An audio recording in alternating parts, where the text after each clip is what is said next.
But you know those parties that we used to hear about down in Rocky Point, where there may or may not allegedly be a donkey involved? Okay. Um, yeah. Anybody Well, who's anybody who's a content creator is gonna be out for clicks. But the difference is that he's not. if you have a list of like the 10 least intimidating things on the planet, I'd say like number 5 or 6 is a balloon. Like balloons just aren't scary. Right. You're about to listen to Whiskey Hell Podcast, a show centered on recent news, excellent craft beer, and absolute debauchery. While the guys are getting ready, you can reach them on Twitter at whiskey_hell. You can also go to the whiskeyhellpod.com or email them at whiskeyhellpod@gmail.com. At the end, be sure to drop them a review as a thank you for the content. Looks like they're ready. Enjoy the show, and listener discretion is advised.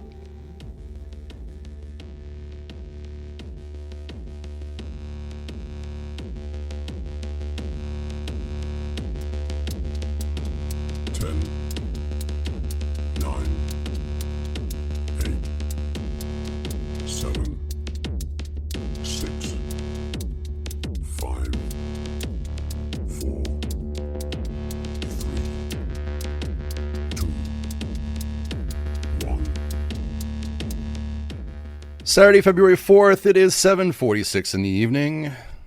This is your weekly call to attention. Call to action. Call to action? Can we call it a call to action, Fitz? I liked call to attention better. I just pictured like a flaccid penis, and it was like, oh, Whiskey Hell's on there. Wham! Hey! Wham! 6 to midnight. Bam! Call to erection. There you go. Call to erection. Yeah, that's it's your weekly call to erection. Wow, that's. I think that's might be the name of the show now. I don't know. Call to erection. All right. I'm actually okay with that. I'm okay with it too, but it's kind of lame. Well, we'll see. It's only the first 50 seconds of the show. It can only go down from here. You know, this was a shit week. We're just going to get this out right now. Yep. Could not agree more. It was a shit week. It was a shit week personally. It was a shit week for news. We're going to get to the ridiculousness here, people. Trust us, we were going to get there. But what the hell, man? I know you had a personal rough week. I think Hefe... how I knew it was a rough week for all of us? Our chat was real quiet. Like it was real quiet. Yep. It was real quiet. Even if somebody sent something funny, it was like, okay, you get a laugh emoji, and that's all you're getting from me right now because I got other shit I'm handling. It was just a rough week, and I'll tell you what, the one thing I was still looking forward to is the show tonight. I just kept saying, all you got to do is make it to Saturday, man. Just make it to Saturday, Fitz, and it's all good. You just get to start a new week. So we made it. We're here, and let's kick ass tonight. I like it. I like it. You know what? I was going to go on another rant, just like I was the week before, where I wanted to lash out at everywhere, and I'm not going to do it now because I'm not. The show's on, and I'm not feeling that anymore. I feel okay. So is our show if our show were a pharmaceutical, are we what would we be? Are we a doggy downer? Like, are we a depressant? Are we a stimulant? Are we a pain medication? What is Whiskey Hell? What, you take a pill, you take the Whiskey Hell pill. Are we a sedative? Are we, I don't know. I feel like it varies. I feel like we are whatever you need us to be. How about that? I can go along with that because sometimes we're a total downer. We know that. just because some of the content that we have to talk about is just wretched. Yeah. But then there's other times where, like tonight, we're going to talk about a satanic temple that's going to be doing abortions. That's, I mean, how does it not get more fun than that? All right. I mean, those words in a sentence together already make me giggle. Yeah. And we've got a sky condom. Yes, we do. So eloquently put it. I hadn't heard that one until now, but it totally fits. We get to announce that COVID's over in May. We've got some great stuff tonight. That's good. People are gonna be just giddy over.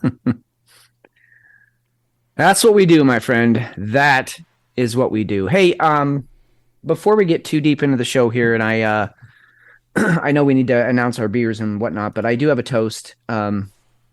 My original Kung Fu Sifu, the person that got me started on my Kung Fu journey, and I studied with for 4 years, passed away on Monday. Passed away this week, and the world lost a great man on Monday, and my first cheers is to my original Sifu. Sifu, I hope you're off walking somewhere in the universe and kicking ass up there. So, cheers. Cheers.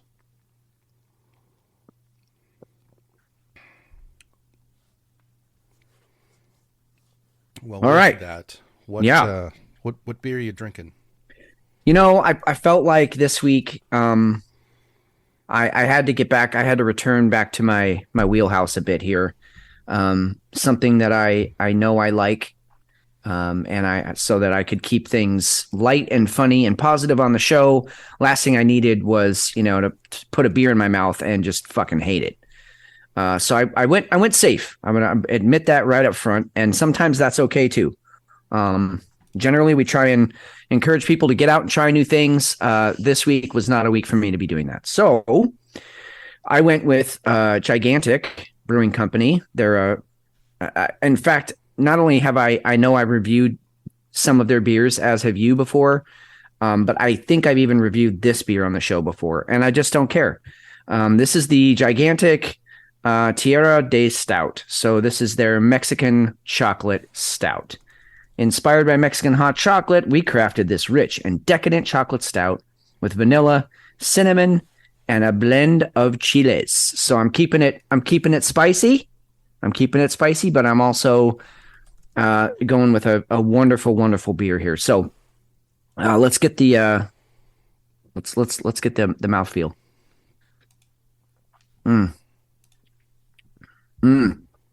All right. It's a fucking, those parties. Now I've never been to one, but those parties that we used to hear about down in Rocky Point, where there may or may not allegedly be a donkey involved. Okay. Yeah, that's the party that's going on in my mouth right now, including the donkey show. You've got a donkey show in your mouth. Absolutely, with lots of cinnamon, chilies, and chocolate in the mix. And I don't know where the chilies, like which hole that goes into, or the cinnamon, but it's all involved, and it's you get your pesos worth in this one. This is a great beer, delicious. So we've been doing a lot of work on our backyard, and yes, you have. And the craftsmen who are laying the tile in our backyard, and I got to tell you, these guys are phenomenal. They're doing a really, really nice job. I'm serenaded by some really, really wonderful Spanish music throughout the day. Like, and, is it the Mexican polka stuff? Yes. Yeah. Yep. And it's absolutely fantastic. And I laid myself down today and took a 2-hour nap, and I went to sleep listening to it. And I'm imagining the donkey show in your mouth, and that music is playing. Oh, definitely is. You want to hear a weird little thing here before we get to your beer? Sure. My grandmother, as you know, she was very German. Was first generation German. Her parents came from Germany, and then settled in Kansas, and then had my grandmother. German was spoken in the house until they were of school age, and then they weren't allowed to speak German anymore outside of the house because World War II and all the connotations there. But very German lady. But when she moved to Phoenix, she missed her German polka music so much. They used to have barn dances and stuff, and she played the accordion, but she missed that music so much when she moved to Phoenix that she actually would put on the Mexican radio station there in Phoenix and listen to the Spanish polka because it was at least the same instruments, a different take on that music, but the same instrument, accompaniment. And so I kind of grew up listening to Mexican polka, which is not what they call it. But that's what I always called it growing up because that's what it harkened her back to was her German polka stuff. So very familiar with that music. And I absolutely also picture that music playing at the Donkey Show with the chocolate, cinnamon, and chilies in my mouth. And it's a really nice image. I love it. I absolutely love it. So, but now I've got this other image that your grandmother is up there and she's dancing along to the music, and I think she's playing the accordion. She might and be dancing. playing. Yeah. No, she's in the mix for sure. She was a very talented musician. I don't know why I didn't get any of that talent, but there it is. So, anyway, so what are you drinking, my friend? What do you got? So this is actually a beer that I've never had on the show. And it's an old school one. It's one that we've had. We've had it before. There's absolutely no doubt about it. I too had one of those weeks. I'm like, I'm not going to go out of my way to do anything crazy. I'm not going to have a crazy beer because it's going to piss me off. And I just wasn't feeling it. So I went with Blarecorn Unidragon. Clown Shoes. You bet.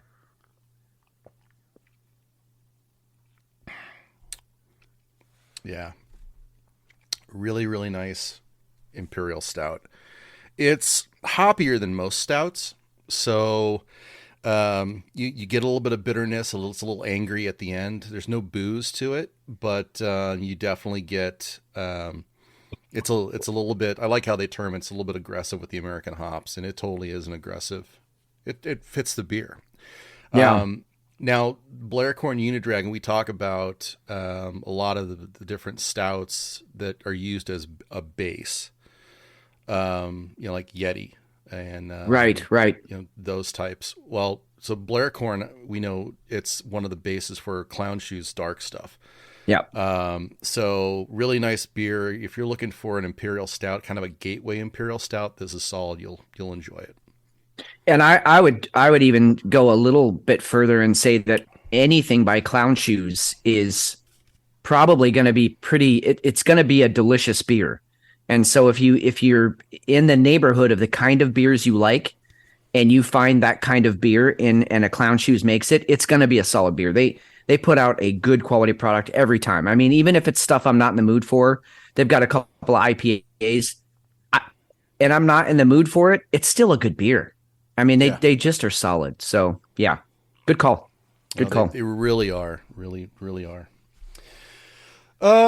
Well, with that, before we dive into everything that's going on, let's go ahead and call to our sponsors. Let them have a word, and we'll get back after it. Sound good? Word.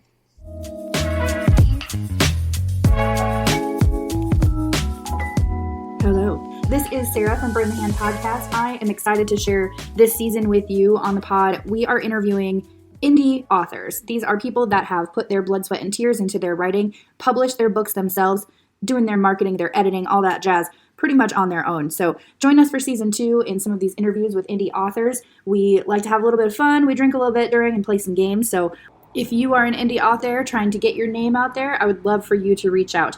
Email me at birdinthehandpodcast@gmail.com. Check out Twitter, check out Instagram, check out Facebook. We share some pretty entertaining quotes from different authors looking at all genres at this point. So feel free to shoot me a line, and I will see you guys behind the mic.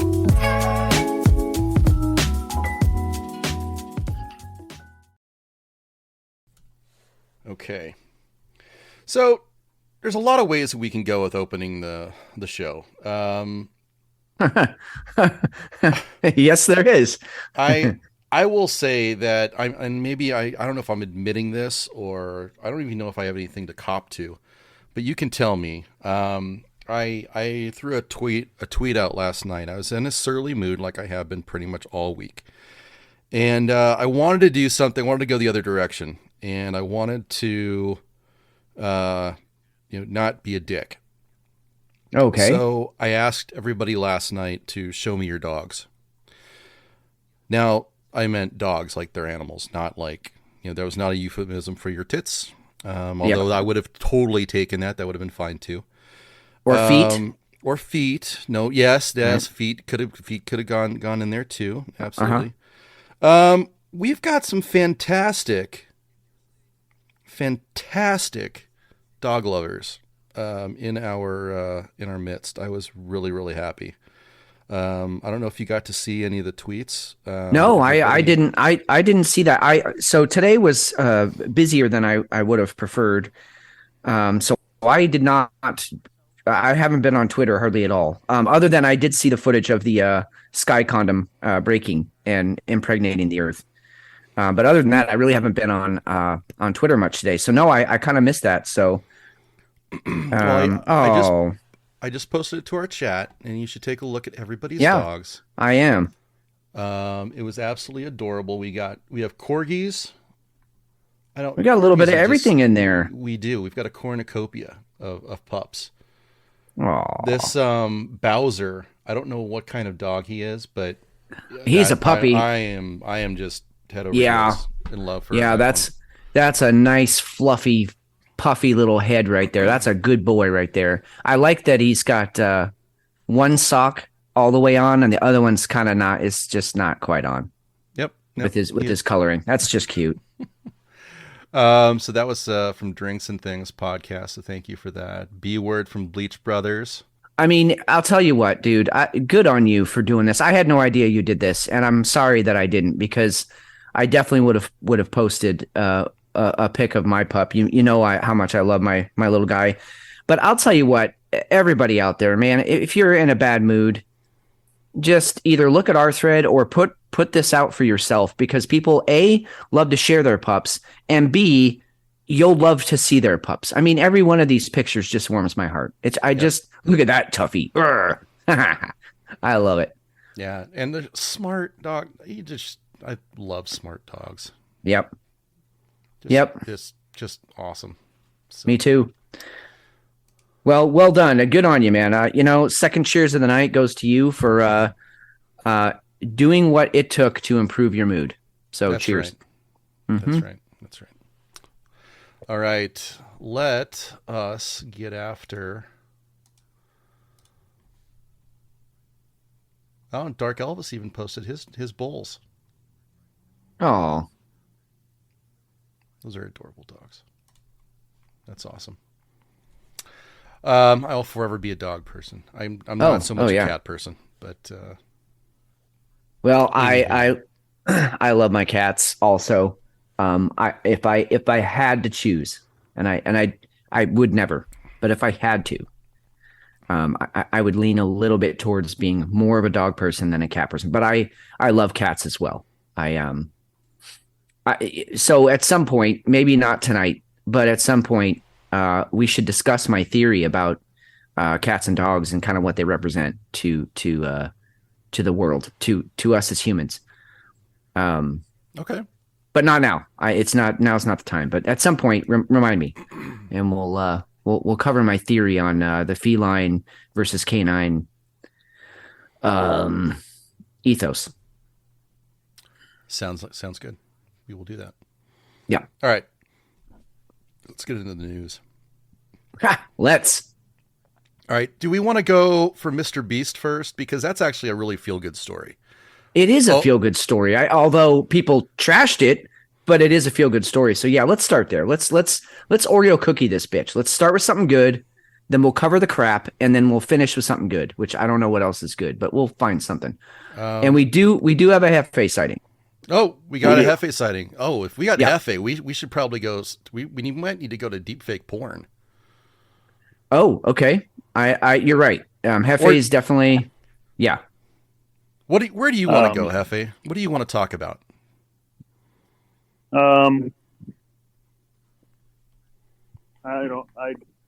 Porn sounds good. we know you so well, my friend. We know you so well. We'll come back to the porn later. How's your night going? Going pretty good. It's little things that irritate me. Like, Tell us I'll be slowly, because we've already been bitching. So Yeah. well, I'm in a pit with 10 tables, and there's 2 pit bosses, and they're both dual rates, which means they're dealers part of the time, bosses part of the time, and so they're not especially great at that job. You know what I mean? Yes. They're just kind of filling in the gaps when they need help. They haven't specialized in anything. They're just kind of a utility player. Right. Yeah, exactly. Like Julie Luther used to be. Right. Exactly. Anyway, that just took me back thinking about those creamy thighs. Anyway. every time I hear utility, that's what I think of. Yeah. Anyway, so I'm way at the end of the pit, and this guy checks in a purple chip, which is 500, and we have to get their attention and tell them we're checking in a purple chip. And I'm yelling, and there 2 of them are down 4 tables down, so towards the end of the other end of the pit, and I'm like yelling, check a black, check a purple, check 500, and neither one of them has any idea what's going on. And the one is supposed to be closer to me. She's supposed to be in this half of the pit, but she's down there chatting it up with customers. And so I was like, well, fuck it. And I give the guy his money, and I say, I'm making an executive decision. And usually when you do something like that, I mean, you're not supposed to deal with purple chips, but like a black chip, you can just tell them later, hey, this guy checked the black a while ago, you know. And so she comes over and says, this guy checked the purple. He goes, oh, you're not supposed to do that. And I go, oh, I know, but you guys were down there. I was yelling for you, and nobody came. And I'm not going to sit here on my game for 3 minutes doing nothing while you guys chat with customers. And good for you. Yeah. Amen. Well, I mean, it's against the rules. I broke a rule, but it's a stupid rule. Sometimes rules have to be broken. There's 10,000 cameras in there. I'm not going to sneak a fucking, I don't know. It's just, I get why casinos have rules, but it's also a rule that she's supposed to be in this half of the pit. Right. And with an earshot of me. Right. So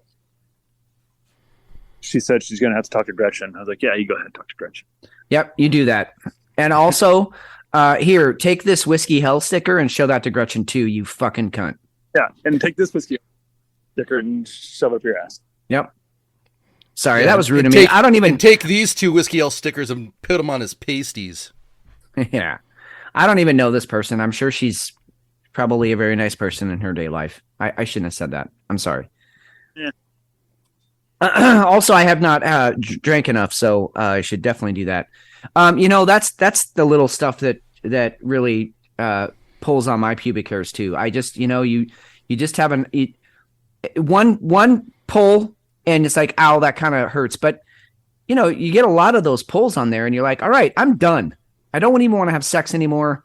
I'm done because it's annoying to have those things pulled out. Right. You guys. Yeah. You guys, that's what your girls do, right? They pull on your pubic hairs. Yep. Yeah. Okay. Yeah. They totally do. Yeah. Glad I'm not the only one. I mean, if I had any, they would. I'm virtually bald down there. Yeah, right. There's none left. They pulled them all out. That's what foreplay is, right? Exactly. With their teeth. Yeah. Anyway, well. There it is. 22 minutes, and there is the line. There. And I jumped over it. Whee! Mr. Beast, YouTuber known for his extravagant gifts and philanthropic Yes. stunts. Jesus Christ. You made it. You made it. Paid for 1,000 surgeries to treat curable blindness in his most recent video. Though many viewers praised him, the stunt drew mixed reactions on social media. How this became a thing, I will never understand. Other than that, humanity is just a cesspool of shit. Yeah, bunch of bullshit. First of all, for those of you who don't know, Mr. Beast is he's just that. He's a beast on YouTube. He's like literally has the most followers, the most views on all of his videos, and he does stunts and stuff. But now he's just like getting into this, philanthropic, charity, helping people. He's trying to be a good human. And it just was shocking to me. The reason we're talking about this at all is, number one, to acknowledge that there's a person out there trying to do some good. But on the flip side of that, there's people out there that actually got on him for this, actually tried to shame him for helping 1,000 people cure their blindness. And this optometrist or ophthalmologist, he's like, 90% of blindness out there can be cured with a 10-minute procedure. But it's not approved by insurance, so people don't have the money to pay for it, so they don't get it. And they just walk around with this fuzzy view of the world, and they're legally blind. And he said, and I can help it in 10 minutes. So Mr. Beast paid for this. 1,000 people he helped. Oh. And somehow the internet tried to turn it into he was shaming these people for their disability. I'm sorry. How about we go ask the people who got the surgery if they felt shamed? Right. These were volunteers. Go ahead. I saw that some people were bashing this, but they were targeting, the United States health system, which for sure. But yes. But the ones that were, you're right. The ones that were shaming or bashing him. I mean, come on. What you're just looking for shit to bitch about. This right. So far off base. Right. Yeah, I mean it's not like someone's out there trying to change a 500 and no one's paying attention. This guy's out there trying to do some good in the world and he still gets fucking shamed for it. Yep. So 1,000 patients received the benefit of this surgery, and now they can suddenly see. I mean, and that to me is amazing that he would do it. I'm sure it wasn't cheap, obviously. No. And yeah, he's gonna get the benefit of the clicks. He's gonna get views out of it. Sure. Anybody who's a content creator is gonna be out for clicks. But the difference is that he's not being a shitty person like a Logan Paul. Yes. He's Fuck not that guy. He's not. I mean, this is some seriously good stuff that he's doing. Yeah. 20 million trees or something that his 501c3s put together. Yep. Saved an orphanage. Did the help a whole bunch of people be able to see. Jesus Christ. It's just sad. It's just sad that this is where people wanted to take things. And I guess what he should be doing is going out there and just, being a dick and clowning people and making the world a worse place to be in and get the views that way. But I'll tell you what really does warm my heart is that he did this, and they're calling it a stunt. It's not a fucking stunt. It's I'm going to help people, but he did this thing and it got 8 million views in the first week. Good.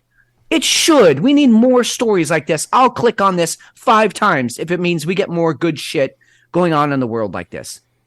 The dude's using his millions, billions, whatever, for some good. And if I had it, I would be doing the same. I just, goddamn, people grow up.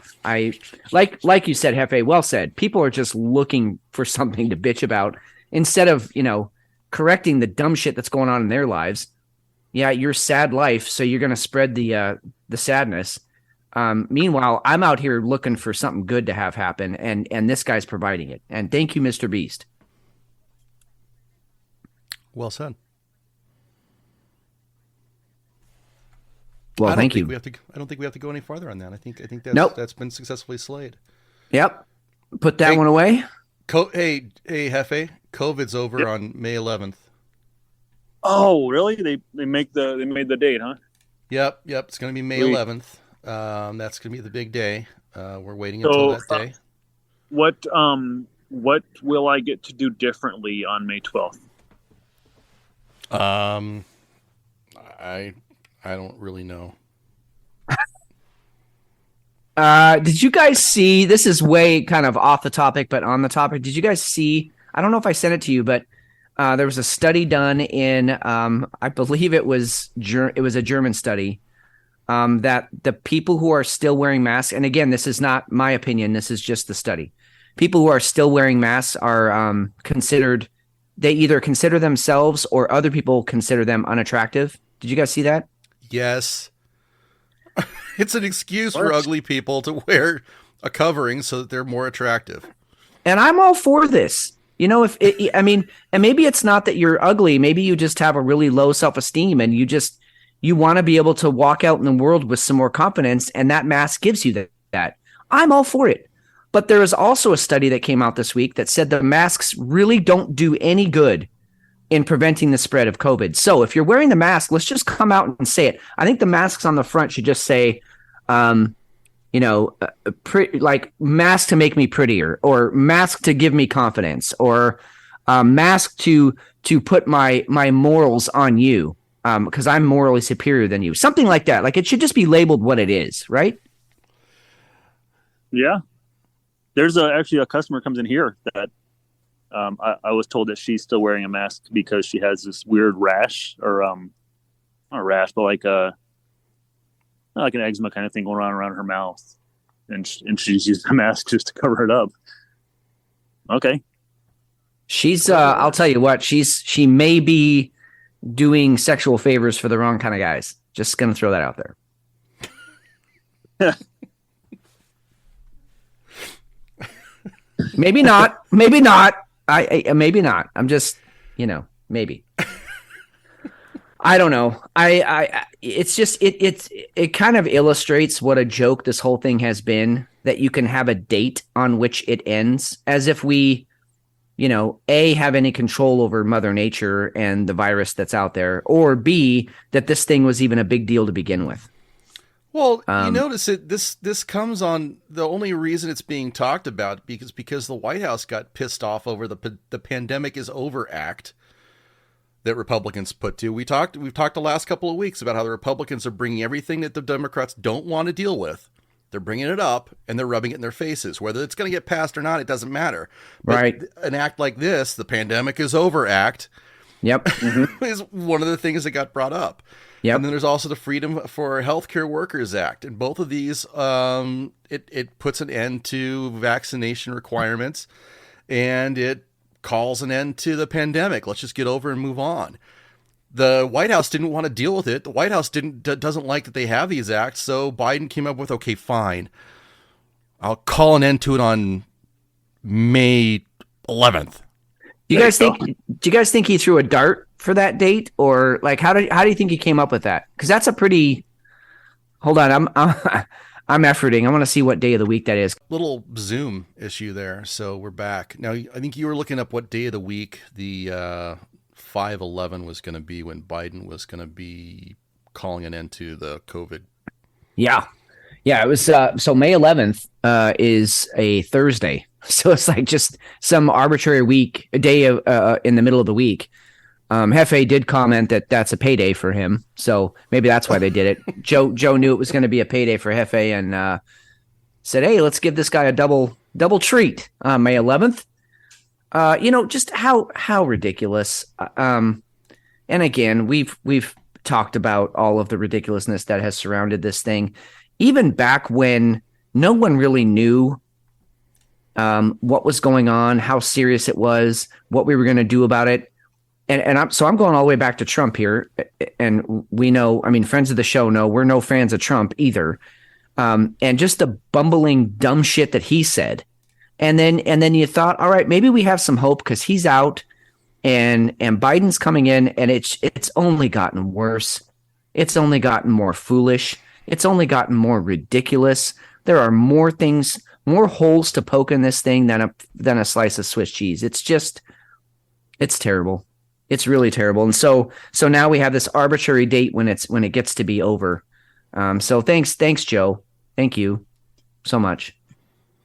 Yeah, we need to just put it to bed from the standpoint of a red mark in history.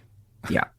Yeah, but it is, but I feel like whoever they are, quote unquote, they got exactly what they wanted from it. They got to suspend all economic activity. They got to print a bunch of money to basically trickle upwards into their pockets. So they got what they wanted out of it, and now we all have to deal with the incoming disasters, whether they be the crashing healthcare system because of how many doctors and nurses got fired from this, and how many, let's not mention the military and police and fire that wouldn't get the vax, and so they got fired. Not to mention the stunted growth of our children and the shut down schools and the fact that they can't identify people because they don't have any facial recognition because we were all wearing face diapers. It just keeps cascading down, and I just get this sense that they don't give a fuck. That it's like, well, okay, yeah, all these problems came from it, but we're good, so you guys figure it out. Every day I feel more and more just left out, just dangling on a fucking hook, waiting for the giant fish to come and gobble me. Well, we've talked about how it's the biggest wealth transfer, yes, ever in the history. Yeah, in the history of man. Yep. So I don't know. I've moved past it. Like emotionally, I just don't have any emotional, fuel towards it, and yet. Right. I think about it and I go, okay, they were able to do that pretty easily. And that scares me for the future. Yeah. Yeah. Yeah. Yep. Anyway, what do we got next here? What's online? Let's save the deep fake porn for next Hefe break. Yeah. Can we talk about the Intel deal? Yeah, let's talk about Intel. Intel. Let's switch to the economy. Yeah, let's go for it. Intel, the next big tech company, announcing big pay cuts. So, you know what? I should have been more prepared, and I should have had. So I think I posted a breakdown of all the tech companies that have gone through layoffs. Yeah. You know what was weird about this week, man? Is Wednesday we had the Fed come out and say, hey, inflation might not quite be under control, so we're going to raise interest rates by a quarter, right? Yep. By 0.25. So that says inflation's under control. We better do this. Then Thursday you had earnings reports from the three of the five biggest NASDAQ players. You had Amazon, Google, and one other one. S&P. I know Apple came out the too. S&P. Yeah, and Apple. Thank you. Yeah, it was the S&P, not NASDAQ. Thank you. And they all reported shitty earnings. I mean, bad. Right. It wasn't what they missed their mark. But then Friday, the jobs report came out. Yes. And they were hoping for an increase in 187,000 jobs. That was the mark. Right. And actually what the report was is they created 517,000. Like they went way over. So you have these two indicators that say, hey, economy's kind of sickly, limping along here. We're not really sure if inflation's under control, so be cautious. And yet there are companies out there competing for the workforce, and 500,000 jobs in a month. That is, guys, you can go out there and look at it. That is unheard of. That's only in very rare economic boom times. We normally don't have that many people out of employment to even be hired that way. So it was a really mixed week as far as the economy goes. And then you have this article, you got Google laying off 12,000 employees, and now Intel with this article, Intel is saying, well, we're not going to cut anybody but you're certainly going to get a slash in your pay. Very mixed signals. It's crazy, really weird. 5% pay cuts for employees. No, this is at the Chandler location in Phoenix. So I can't speak to what else is happening to Intel, but 5% pay cuts for employees above mid-level ranks, which include engineers earning more than $100,000 a year, and 10% cuts for vice presidents. The pay cuts are effective March 1st. No merit raises for any employees. The company's 401k match for employees is cut in half from 5% to 2.5%. The executive leadership team will see 15% salary cutbacks. Chief Executive Officer Pat Gilsinger will see his base pay cut by 25% to about $315,000, but most of his compensation comes in the form of stock awards and options. Gelsinger's total compensation in 2021, his first year on the job, was $179 million. So it's interesting. I still feel like everything else in the economy, we're still balancing things out. People got fat during COVID, and now we're going to go ahead and take some of that back. Very strange week. It really was. I mean, all of those highlights basically, showcase the fact that none of us know what the fuck's going on with the economy. You had stocks sort of limping along this week. I mean, there was no major up, there was no major down. It just kind of there's a heartbeat there.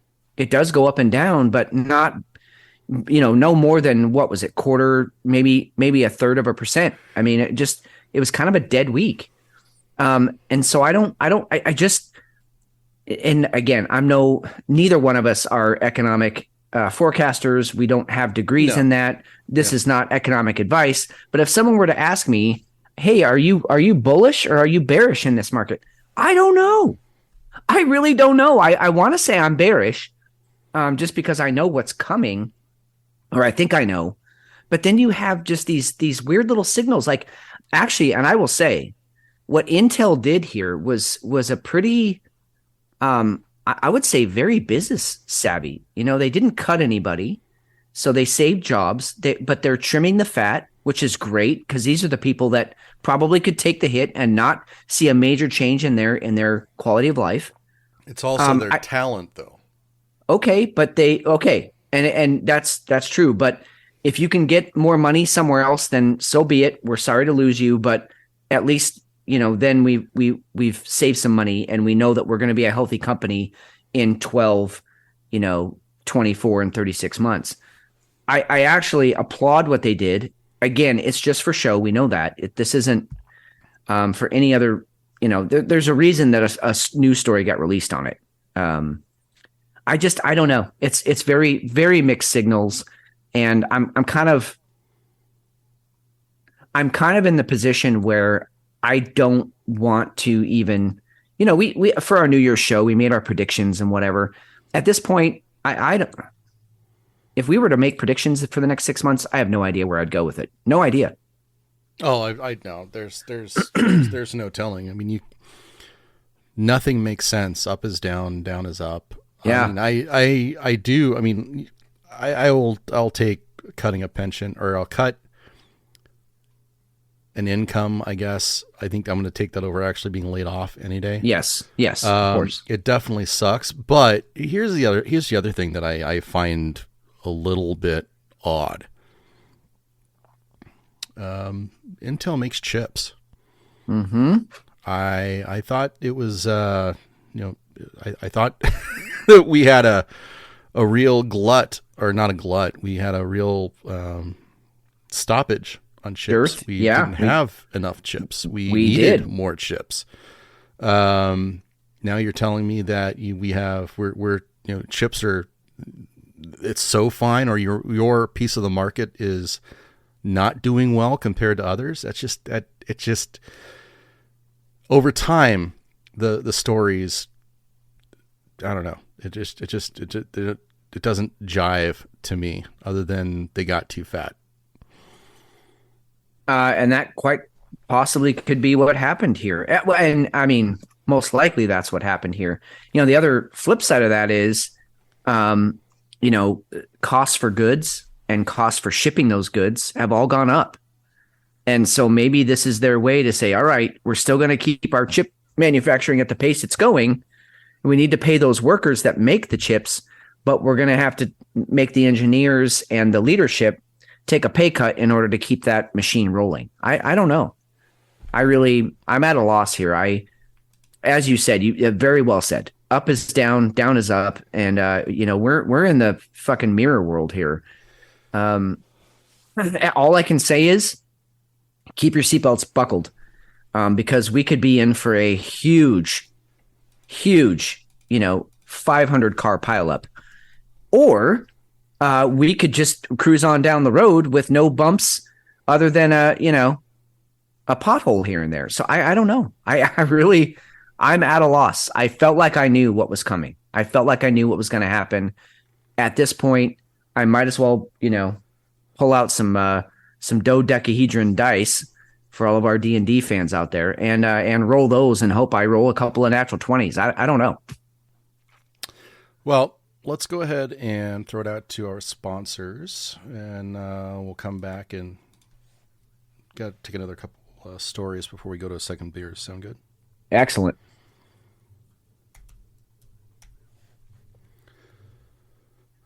All right. Fitz, let's talk Netflix for a second. Okay. This story just keeps getting better, doesn't it? Well, here's my...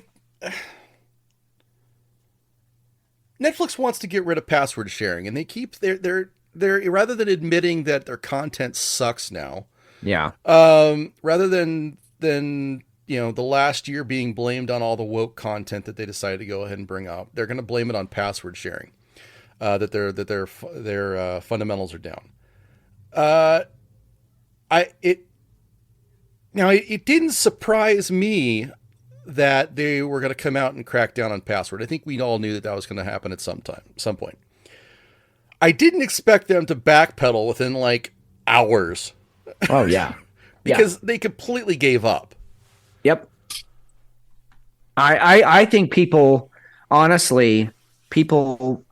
sort of called their bluff, but also people basically just said, you really think I care about Netflix that much when there's Disney, there's Amazon, there's Hulu, there's all these other content makers. I mean, everybody, Paramount has their own, service now, NBC, ABC. So you really think I can't find something to watch other than your shit? I'll just quit. I'll cancel it. If my cousin in Phoenix can't share my account, fuck off. We're done. And so Netflix was like, actually we were just sort of kidding, which I love that we as the consumers, if we are smart and we vote with our money, they'll listen. They have to listen. I love it. But truly, the information was shared on accident, Fitz. Yeah. Was it? For a brief time yesterday, a Help Center article containing information that is only applicable to Chile, Costa Rica, and Peru went live in other countries. A Netflix spokesperson told The Guardian, "We have since updated it." So yeah, it was just gonna impact Chile, Costa Rica, and Peru. It wasn't a big deal for anybody else. What's the viewership in those three countries combined? Not very high, I wouldn't think. 70, 75? Oh, what the hell, man! People buy this shit. I know. Yes, that's actually, I think, one of the themes of the show tonight. I mean, we talked about the COVID thing. We all got duped by that, and if you're out there being like, well, no, I never did. Bullshit. All of us in the beginning got duped by it. All of us. We didn't know what was going on. We were looking to the government for answers. Later, we discovered they didn't know what the fuck they were doing either. And then we went out and found our own answers. But in the beginning, we all got duped by that. And then we all got, well, not all of us, a lot of people got duped by Ukraine. And now here we are, these big tech companies are trying to dupe us again. And like I said, people voted with they were like, well, then fuck it, I'm going to cancel my service. They have to listen to that. And I love it. I absolutely love it. And Netflix doesn't have the track to they don't have the client base to deal with that. They really don't. No. Not when Amazon is able to go ahead and crank out pretty much whatever they want. Like you were saying, you've got Paramount, Hulu. There's so many other stations that you can go ahead and, or not stations, apps, Yeah. streaming services. Hell, Apple TV. I mean, Apple TV, yep. Disney. No, I mean, there's so many now. Why? I don't have to be tied to Netflix. yeah, the market is saturated. Where, in your opinion, McShane, where do you think Netflix lost their way? Because I'm old enough to remember when Blockbuster was laughing their asses off at the concept of Netflix. And then 2-3 years later, there's one Blockbuster store in the entire world left, and Netflix is a multi-billion-dollar company. Oh yeah. So they were the big kid on the block swinging the big dick. Where did they lose their way? Because if they had just kept doing what they were doing, buying up syndicated shows from quality networks like AMC and TNT and those things, keep buying that shit up, but then also putting out your own new creative content. Where did they lose their way? Was it with this whole woke bullshit? Was it before that? I don't know, but they definitely lost their way. I think it was. I don't think when they lost the Marvel content to Disney, I think that hurt. And then I think when you turn around and you try to fill that gap with a lot of the woke content that they did, and so much B content that you're taking out legit entertainment and you're trying to put in a lot of cases, garbage foreign films.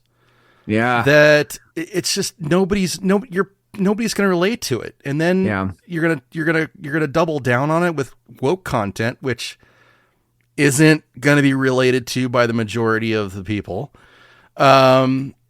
It's just, they treat it like a Hallmark station, and that's what you get. You're going to get run through the ringer. Yeah. Yeah, I think in all my of those. opinion, I don't. No. I'm right there with you. I think all of those contributed to the slow decline of Netflix, and I'm kind of pulling for Netflix. I mean, there's still some quality stuff there if you can find it. Stranger Things, etc., where that's the only place you can find it, and it's really good stuff. Right. And so I'm kind of pulling for them, but they need to pull their collective head out of their collective beehole, and start making stuff that everyone wants to watch, or the greatest majority wants to watch. And then if you want to fund your little fringe projects for those, absolutely, then go for it. But right Yes. now you're only funding the fringe, and it's a turnoff. It's exactly what you said. It's a turnoff. And I'm not knocking the fringe. If you want to get fringy, those are great stories to tell. No problem with it all. But you've got a business to run. Yep. And art films, there's a reason why art houses don't do blockbuster films. Right? You're turning yourself into an art house. What do you watch predominantly now?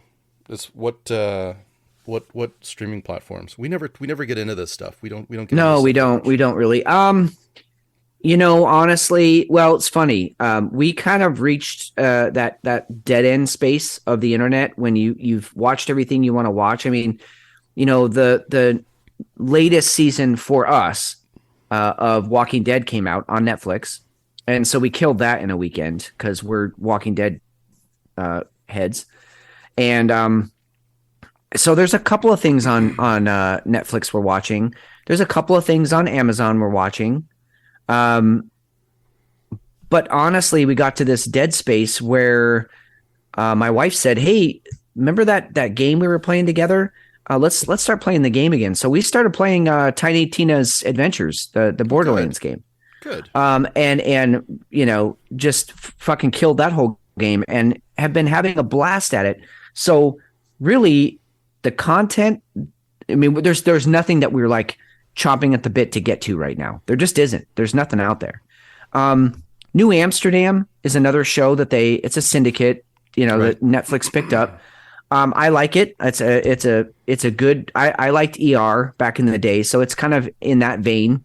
It's a drama based around a hospital, and it's this new doctor who's changing things. So it's good acting and the stories are good and it pulls on your heartstrings. So we'll watch that while we're eating a meal or whatever, but it's not like, God, I can't wait for the next episode of New Amsterdam. It's just kind of there. So right. Hulu has just been dead to us. There's just nothing on Hulu I'm watching right now. I'm kind of thinking about canceling it. Although Rick and Morty comes out on Hulu and I want to see the new season of Rick and Morty.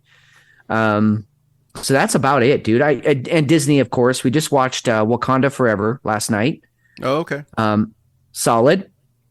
There's a couple of parts in there that I just, you question, like, who the fuck was the writer here?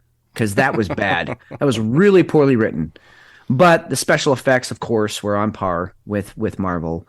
The story was great. A really great send off for Chadwick Boseman. King T'Challa. Really great send off for him in the beginning, and then again at the end. It was really very heartfelt. Because I think we all felt that one. And so solid movie, but beyond that, like even Disney has limited content that we watch every once in a while, but nothing that I couldn't do without in my life. Nothing at all. How about you? What are you watching? My wife still dives into the. She's been watching a lot of Australian. Content, a lot of the mystery shows and stuff like that. So that's been kind of cute. I don't really get into it very much, but I'll sit and I'll watch. It's entertaining at least. The Last of Us is probably the big one. Yeah, we're thinking about getting HBO for that show. Although I just don't like the actress they chose for Ellie. I just don't. She doesn't look anything like her. So if you played the game, it's like you look at this girl and you're like, that's not even close. But I still want to see the show because I've heard good things about it. Pablo Pascal is really, really good. Oh yeah, he's amazing. It's the story so far is really, really good. And there's this last episode. I won't give anything away if you do end up getting it. Nick Offerman was in it, and really? That episode was a fantastic story, and it was just that's great. Yeah, that's been it. I don't sit and watch a ton of TV anymore. I'll go back to something that I'll retread something. I'll watch Billions again. I'll watch West Wing, stuff like that, because one, I know I'm not going to be disappointed. Two, I don't feel like investing any part of my life in anything else. Yeah. So I don't get into a lot of the different streaming services. I tried to do Yellowstone. I made it like 5 episodes and I haven't gone back to it yet. Really? Great. I've heard good things about it. Yeah. Oh, it's very well done. And I'm getting a new respect. Kevin Costner. Not that I ever didn't like Kevin Costner, but he's just a very different actor now, and he's got this harder edge to him, this crotchety old man kind of an edge, which is really it's up in his wheelhouse. Which we can relate to. Oh, absolutely, absolutely. Yeah. I didn't finish The Old Man. You didn't? No, I did not. I did not finish The Old Man. I need to go back and finish that. That was great. Yeah, that was really, I really enjoyed that one. My wife and I really both got into that one.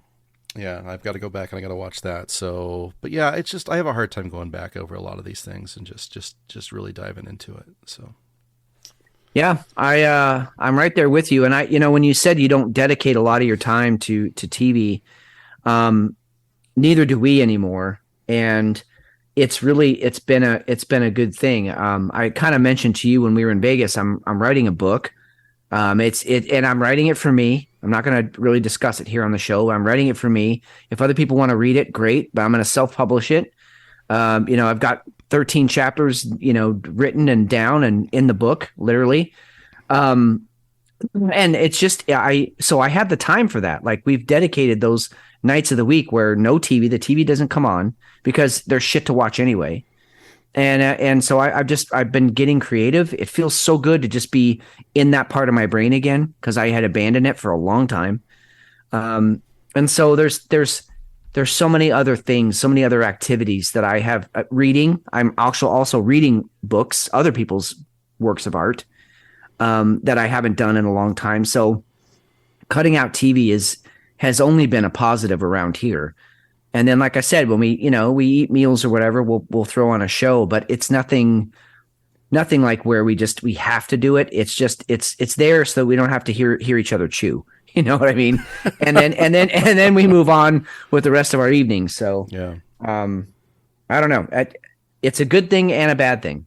Well, yeah. I think it's an honest thing though, too. I mean, I can tell you, one thing I have taken up, especially in the last half of 2022 and in the first month of 2023, I polished off probably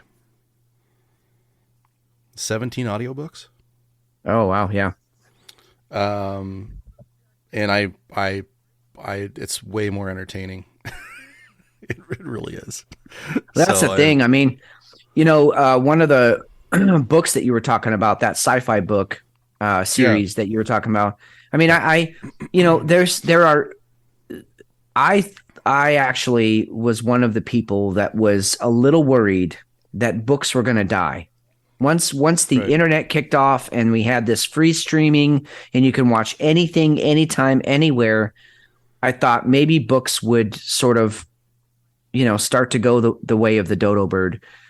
And it's just the opposite. I feel like all of these TV shows and these movies are thirsting for good stories to be based on, and those stories are coming from really good authors, talented authors writing really good books. And then you can make a movie about it or an animated series or whatever, but the ideas are coming from the creative writers. And so I know there's a lot of really good series out there that people are continuing to write and still have ideas for. And so, yeah, I'm super into that. I mean, the list of books that are out there that interest me has only grown. And I've always been an avid reader, but now I feel like now there's not enough time in my life to get to all the books that I want to read. So, yeah. That's, I think my wife feels the same way too. I I like the audiobooks because I can just sit and I can listen to it and do whatever I need to do while I'm doing it. But my wife now, she's totally decked out her library. Her whole office is a library now. So I'm positive there's going to be more books in other places around the house. So it's once you catch the bug, it's a good bug to have. So yeah. And I'm not going to get into the whole debate. Should you be reading an actual paper book or should you be reading it on your Kindle? I don't fucking care. If you're reading or if you're listening to an audiobook, I don't care. It's the storytelling. Yeah. It's sort of falling back into your own mind's eye, your own creative spirit where you can picture these things and smell the smells and see the things and be in the emotions that the characters are going through. If you can get in that state, that's so rare these days. Like getting out of your own head and into someone else's, that's magical. That is a magical thing. And so yes, the dearth of good TV shows actually is a positive for me in my life. It's a good thing. Well, these days I'd rather be in somebody else's head. So I can tell you that. Yeah. That's for damn sure. Yeah. Yep. Agreed. I'll second that. All right. I think we're about to ready for beer 2 here. What do you think? Yeah. I actually just took the last sip of my, my Mexican chocolate stout. The chilies in this beer are legit. That donkey, he got some spice to him. He's got some kick, and I appreciate it. It finished nicely. You know, this is totally a Fitz thing, all right. But I'm just gonna say it the way I want to say it. I know I have had a good beer when I look at the bottom of my glass and there's chunks of stuff. Just stuff. There's just chunks left. That to me, I'm like, all right, I had a man's beer, and I feel like I could go out and A hearty beer. and yeah, it's a hearty beer. I could go out and fight a Yeti, you know. So anyway, this one there's chunks down at the bottom of the glass, and that just makes me feel good. It might gross other people out, but for me, I feel like I accomplished something today. So, how about you? How'd that beer finish up? The Blarecorn clean, very nice. Yep. You know, it was 10.5% and didn't feel a thing there. I'm sure the rest of the evening will feel plenty for me. But yeah, it's just like it's home cooking. That's what it is. Right. It's comfort food. That's one thing I didn't mention earlier, and I will mention. I went lighter tonight with my beer selection. So this was a 7.2, and I think my next beer is like a 6.5 or something. So I stayed away from the heavy. It didn't feel like a week where I should go heavy. It felt like a week where I needed to stay light. So, but I will say, even at a 7.2, we've talked about it before. Different beers affect you differently. Yeah, it hits different. So this one's still hitting me. It's just, but it's lighter on the ABV. So good stuff. Cool. All right. Well, let's get after our second beers. All right, man. See you in a few. All right. Getting back after it. I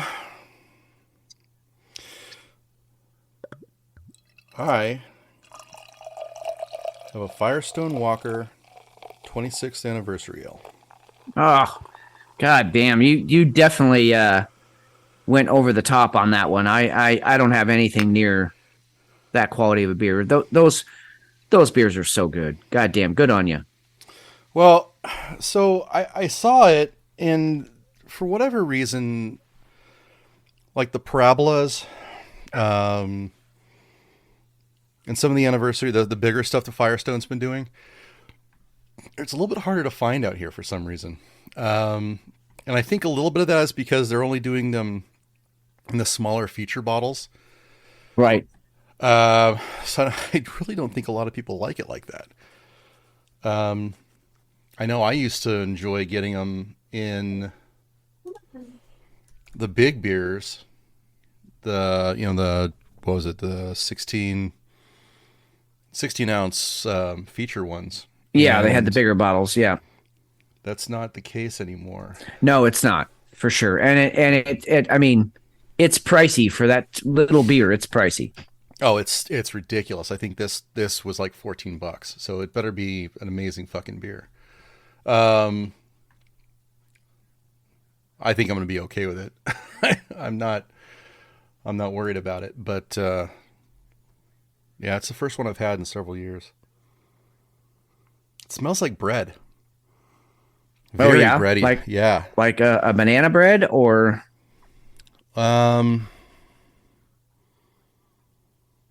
sourdough. Oh, okay.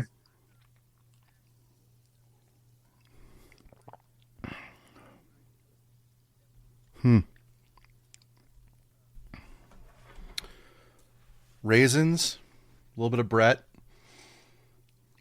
Interesting. Really, really freaking interesting. Huh. It's an 11%er. Okay. Yeah. Yeah, So and that I bet makes it's sense. every bit of that. But I would say it's got to be. I'll while you're bringing up yours, let me see what this one actually is this year. Okay. I think I had that one. I thought you might have. Yeah, I think I had that one, and because as soon as you said raisins, I'm pretty sure I had, because I was getting the same thing. I said dates, but that same kind of dried fruit flavoring to it. Yeah, well, okay, so I went with Lewitt Brewing, and so that Firestone Walker's 26th anniversary. Yeah. You said? Yeah. So this is Lewitt Brewing. This is their 10th anniversary pastry stout. So this is called the Multidimensional Intergalactic Chocolate Raspberry 10th Anniversary Pastry Stout. That's a mouthful. Yeah, that's the entire title of the beer. I dig it. Chocolate and raspberry to me. I'm not a chocolate guy necessarily, but when you put strawberries or raspberries in with the chocolate, I parts of me get stiff. So anyway, I had to get this one. What surprised me is most pastry stouts can get fairly high in the ABV. And again, this one's only a 6.5. So that kind of makes me happy. I get to just enjoy the beer for what it is and not get shitty or stupid. So let's see what we got.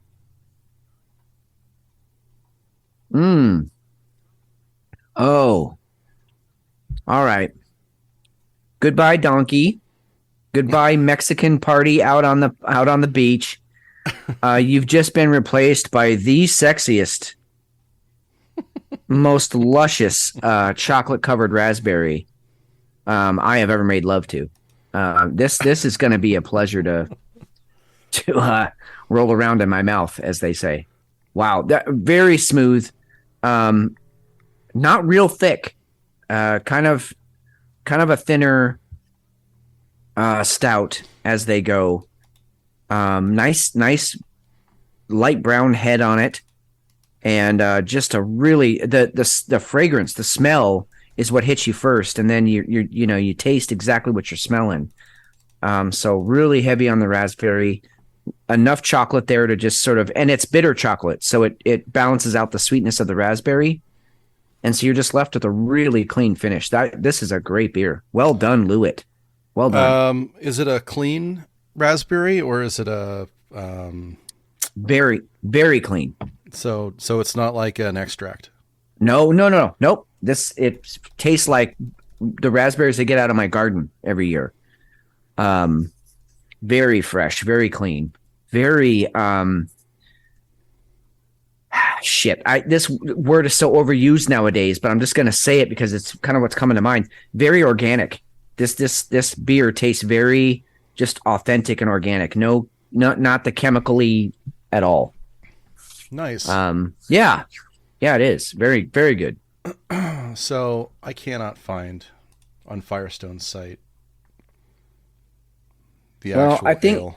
I think maybe because those are one-offs. I don't think they really highlight those on the website much. Because I tried to find it too, I think, when I had it on the show just a few months ago. And I couldn't find it either. Yeah, and again, while McShane's looking that up, if anybody gets the chance to get up to the actual Firestone Walker Brewery in California, one of my favorite stops on our drive, from Phoenix, we went over to San Diego and then just drove all the way up the coast to get to Oregon when we moved up here, and that was definitely top 2 stops along the way was at Firestone Walker. Just a really cool brewery out in the middle of fucking nowhere. I mean, you just see these rolling grass hills, there's just nothing around. And then bam, you hit this brewery. And but it's beautiful inside. The food was delicious. The beer was, of course, on par. Just a really, really cool site. So for that ale, the final blend is 32% Parabola, which was aged in bourbon barrels. Velvet Merkin Milk Stout, aged in bourbon barrels. That was 32%. Bravo Imperial Brown Ale, aged in bourbon barrels, 24%. Heavy Things Barley Wine made in collaboration with the brewery, aged in brandy barrels, 6%. Yes. Eldorado Blonde Barley Wine, aged in bourbon barrels, 4%. And a wheat wine, strong golden barley wine, fermented with white grape juice, aged in bourbon barrels, 2%. That's a hell of a mix. Oh my God. That's like a Frankenstein beer. Wow. And my takeaway is it's very clean and it smells like sourdough. I couldn't tell you why. That's just, it's got to be the yeast that was used, but right. Really, really good stuff. All right.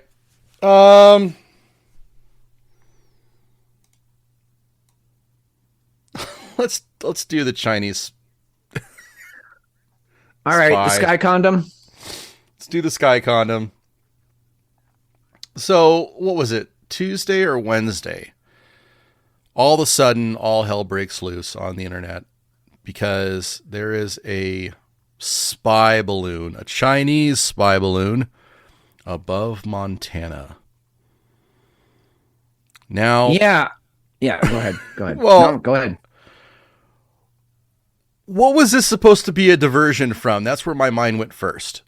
Me too. It's exactly where I went to because, first of all, if there's one thing, if you have a list of like the 10 least intimidating things on the planet, I'd say like number 5 or 6 is a balloon. Like balloons just aren't scary. Right. But yet people freaked the fuck out. Now, I realized this thing had an array hanging below it. It had some solar panels and who knows what kind of, high-powered cameras or whatever. But not scary to me. Now, could this thing have had a nuclear bomb, say, strapped to its undercarriage? Maybe. Could it have had a EMP emitter strapped to it? Maybe. Probably. I don't know. Most likely it had a way to defend itself. I don't know. Maybe that's why they didn't shoot it down sooner. I don't know. The whole fucking thing was weird, but I wasn't ever scared. And yet you went on the internet. I mean, my God, Twitter, especially everything. And maybe it's just because of the people that we follow, but everything was about this fucking balloon. It's crazy. Well, part of it for me was that, first of all, it was a great way for people to go Biden bashing because we weren't doing anything about it. One of the first things that I thought of was, how the hell does a reconnaissance balloon Make it that far into our airspace, breaching our borders? That's what it did. Yep. let's not sugarcoat it. So that was the first thing that came to my mind. Like, what the fuck, really? We have the biggest defense budget of any nation on the planet multiple times over, and we've got a balloon that just kind of floats right on in, and we're like, cool with it. Okay, so little strange. For the second time in a dozen years, NORAD, which is the North American, defense net that's over our skies, NORAD has failed us. The first time was on 9/11. The second time was this week with a fucking balloon. Because if you watch the path, and I love the fucking animations that the news stations have come up with, but this animation, the fucking thing came in over Canada. So NORAD is supposed to protect Canada as well.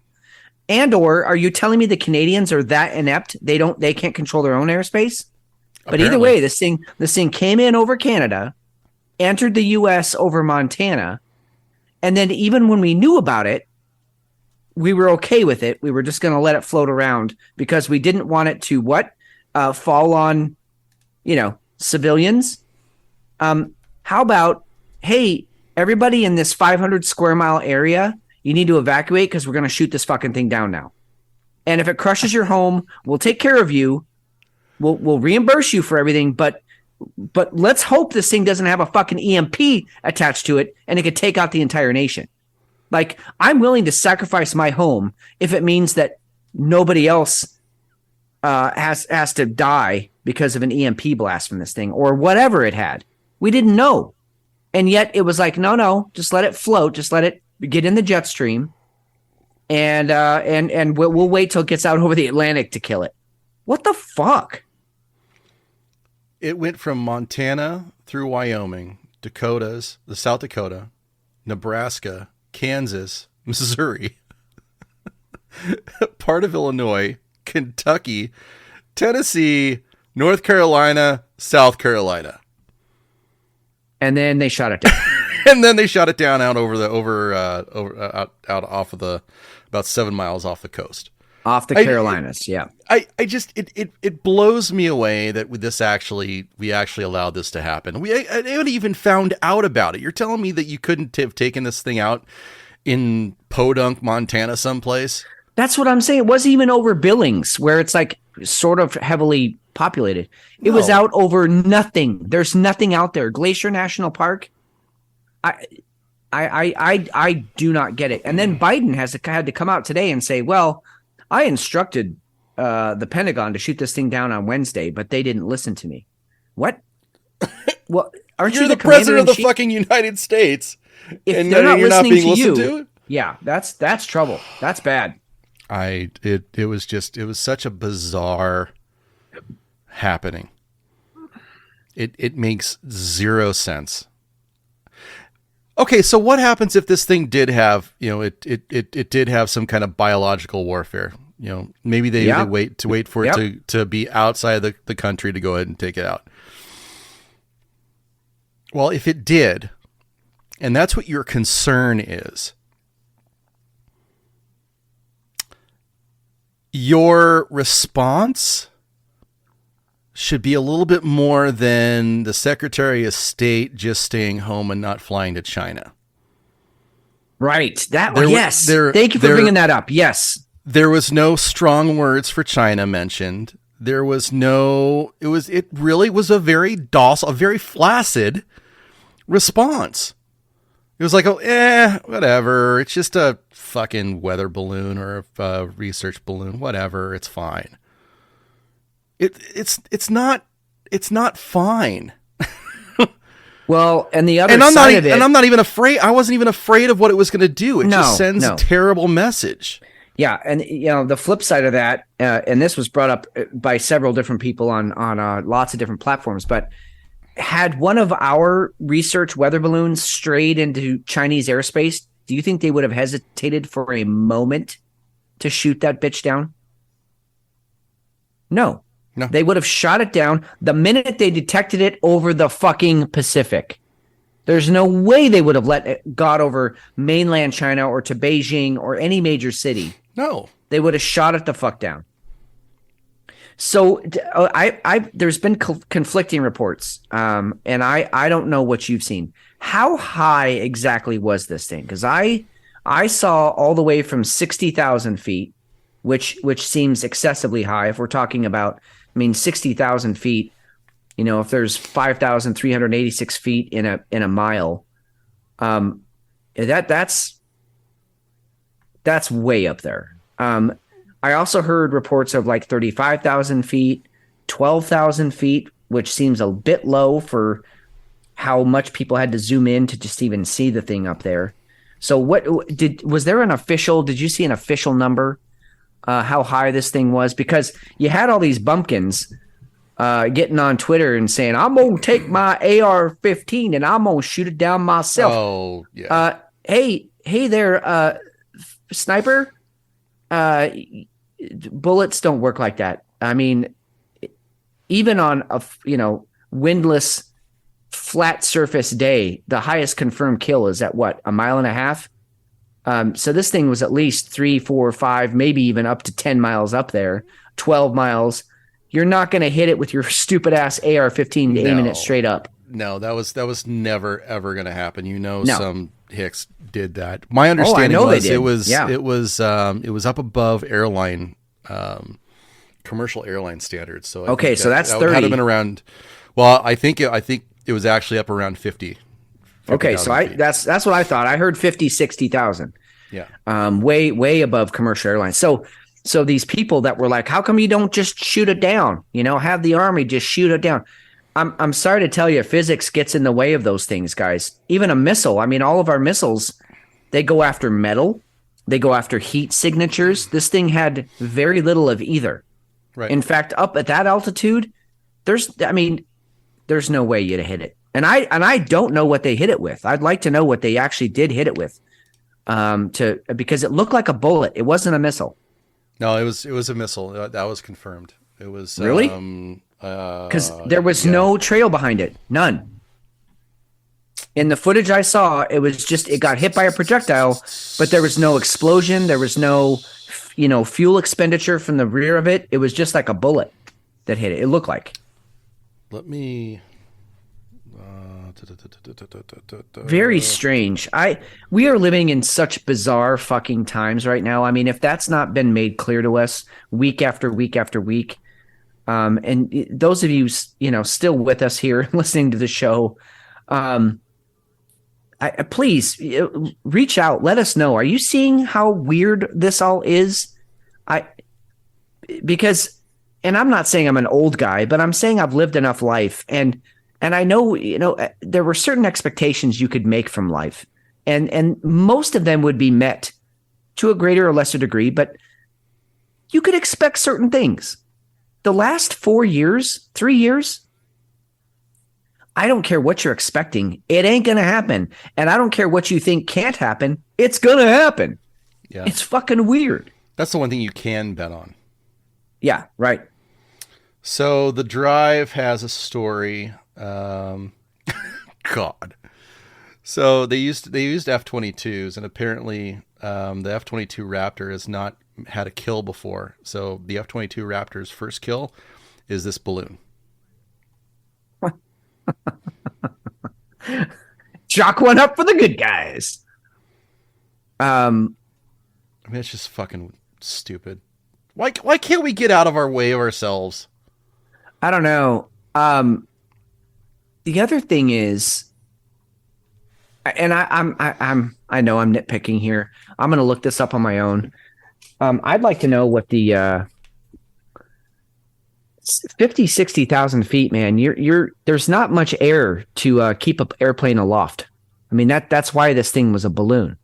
Right. You don't get much lift from your wings anymore at that altitude. I mean, the SR-71, that's where it was up there. I mean, it was a pseudo spacecraft. I don't know that the F-22s can go that high. I'll look that up. I don't know. Maybe I'm making mountains out of molehills here. Probably I am, because that's just what we do on the show. But they had to shut down the whole airspace over the Carolinas. I love that, though. We look so stupid in the world, I swear. Oh, we are. We're a laughing stock. I mean, that's the other point I was going to make of all this. God. It's like we let this thing cruise over the United States, the contiguous United States, for 3 days before we decided to do something about it. Yikes. Not a good message. And you know what? Let's just say, McShane, let's just say this thing was a tester balloon, right? The right. Chinese were like, hey, we have this theory. We want to test it. Yep. And then we let it happen. Yep. We let them get all the data they wanted. Yeah. That's well, and one of the arguments, we swore we were not going to talk on this at length because it was so fucking dumb, but here we are.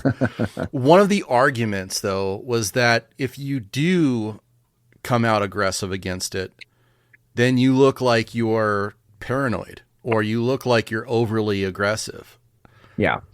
I would rather be overly aggressive. Absolutely. Now, the other interesting thing is this actually came on the tail end of a release by China. I think it was Xi Jinping, said that he wants everybody to be ready for invading Taiwan by 2027. Yeah, well, so that came out at about the same time. Yeah. Well, we just gave them the green light for that. We do have a Hefe sighting here. Hefe, what's going on, man? Not much. not a whole lot. Hey, sorry for the Zoom breaking down. I apologize. Yeah, I don't even know if you know that, Hefe, but our last need to time apologize. You were on. Wait, what was that? Who what the hell? Who just said no need to apologize? I think my phone said that. Was that your phone? Yeah. Wow. Technology invading Whiskey Hell live. Well, anyway, I wasn't apologizing to you, you fucking asshole. I was apologizing to Hefe. No, so Zoom quit right when you and I were trying to say goodbye, Hefe. Zoom had already crashed on McShane's end, so he didn't catch any of that. The little side banter you and I had. But despite all that, so the F-22 Raptor, you're aware of this airplane, Hefe? The F-22. Yeah, That's what he calls his cock. The F-22. Oh, The Raptor. yes. okay. I'm not So what do you? aware of that. No, I've heard of the F-22, but I didn't know it's called a Raptor. Yeah. So what do you think the ceiling on that thing is? What do you think the maximum height is that thing can fly? So this is what do they call it? A 6th or 7th generation fighter jet. So it's, top of the line. What do you think the ceiling is on that thing? Knowing that, airliners cruise at about 30,000, 35,000.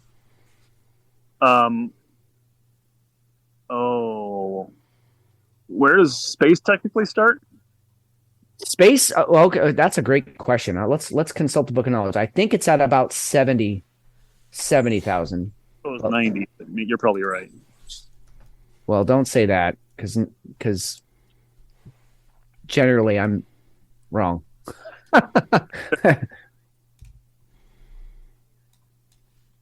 It's good radio. I want to start singing some Sugar Ray. Is Steve gone again? Steve, are you there? I'm here. I'm actually consulting. So 100 kilometers. Yeah, above kilometers. Earth's- But yeah. how many feet is that? It's like 60. I think you're right. There's 80 is 50, so 100 is probably like 62. 62,000. Yeah, you're right. Yeah, 62 miles or 326,172 feet. Jesus. Wait, 321,000 feet. So it says here in this article, most commercial airlines can't fly over 35,000. They just run out of lift. space is 62 miles up? Is that what you said? I think so. Yeah, 100 kilometers. It's called the Kármán line. It's an imaginary boundary that lies 100 kilometers above Earth and is widely considered the boundary between the outer space and Earth's atmosphere. Oh, shit. I'll say that. Back to your original question. I'm just going to throw a number out there, 100,000 feet. So the Raptor's ceiling is at about 60,000. It can't go any higher than that. But we were kind of having a debate: can it even get up to take out that Chinese balloon? And it apparently can. It can fly that high. So it is theoretically possible that it did fly up that high and take it out with either a missile or a I don't know, some bullets. It looked like a bullet to me, but what do I know? I don't know anything about ballistics. So We should have just gotten our own, 7 or 8 balloons and sent them up there and just gang rape that balloon. Just beat the shit out of it. well, and that's the other thing. You guys remember? Well, maybe you don't so much, Hefe, but McShane and I had lots of long talks back when 9/11 happened, and the thing that we just couldn't get over was how juvenile it was. Like, you want to take these buildings down? Well, we'll just crash some planes into them. Like, what a dumb fucking idea! And yet, if we believe the narrative, that's what they did. Again, it's like we have all these fighter jets and all this technology. We got fucking rail guns. The Navy has these rail guns that are just supposed to be ridiculous, and yet we can't shoot down a goddamn party balloon. Well, here's my question. Okay, we're definitely spying on China with our satellites. Oh, for sure. They're spying on us with their satellites. Absolutely. What the fuck do they need to use a balloon hovering above the United States? Well, and they've got TikTok.